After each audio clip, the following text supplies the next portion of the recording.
ഉൾവനത്തിലേക്കുള്ള യാത്രയിൽ ശ്രീരാമനും സംഘവും എത്തിച്ചേർന്നത് അത്രി മഹർഷിയുടെ ആശ്രമത്തിലാണ്.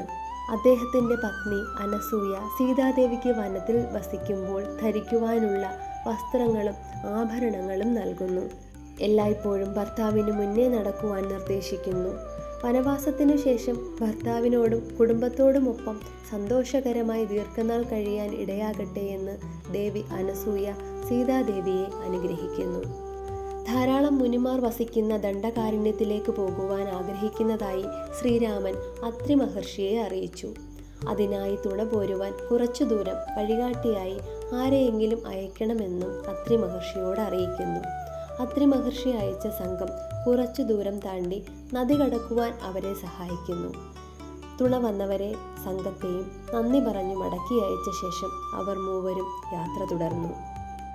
ധാരാളം മനുഷ്യരെ തിന്നുന്ന രാക്ഷസന്മാരും വിഷജന്തുക്കളുമുള്ള വനപ്രദേശമാണ് നമുക്ക് താണ്ടാനുള്ളതെന്നും അതുകൊണ്ട് തന്നെ ആയുധം എപ്പോൾ വേണമെങ്കിലും എടുക്കുവാൻ പാകത്തിന് തയ്യാറായിരിക്കണമെന്നും ശ്രീരാമൻ ലക്ഷ്മണന് നിർദ്ദേശം നൽകുന്നു.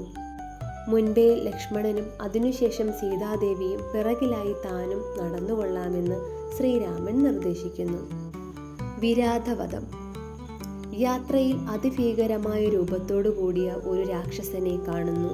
പിടികൂടിയ ഏതോ ജീവനുള്ള ഒന്നിനെ തിന്നുകൊണ്ട് രക്തവും ഒലിപ്പിച്ചു വന്ന ആ സത്വം സീതാ ശ്രീരാമലക്ഷ്മണന്മാരെ കാണുന്നു. ജീവൻ വേണമെങ്കിൽ ആയുധങ്ങളും കൂടെയുള്ള സ്ത്രീയെയും ഉപേക്ഷിച്ച് കടന്നു കളയുവാൻ ശ്രീരാമനോടും ലക്ഷ്മണനോടും വിരാധൻ എന്ന ആ രാക്ഷസൻ ആജ്ഞാപിക്കുന്നു. ശേഷം സീതാദേവിയുടെ സമീപത്തേക്ക് നടന്നെടുത്ത ആ രാക്ഷസന്റെ കൈകളും പാദങ്ങളും ഒക്കെ ഛേദിച്ച് ശ്രീരാമൻ ആ രാക്ഷസനെ കാലപുരിക്കയക്കുന്നു. എന്നാൽ നിമിഷങ്ങൾക്കകം അതൊരു സുന്ദരരൂപനായ ഗന്ധർവനായി മാറുകയാണുണ്ടായത്.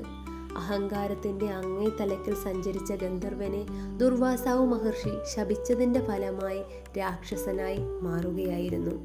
ശ്രീരാമനാൽ ശാപമോക്ഷം നേടി ആ ഗന്ധർവൻ ദേവലോകത്തേക്ക് മടങ്ങി.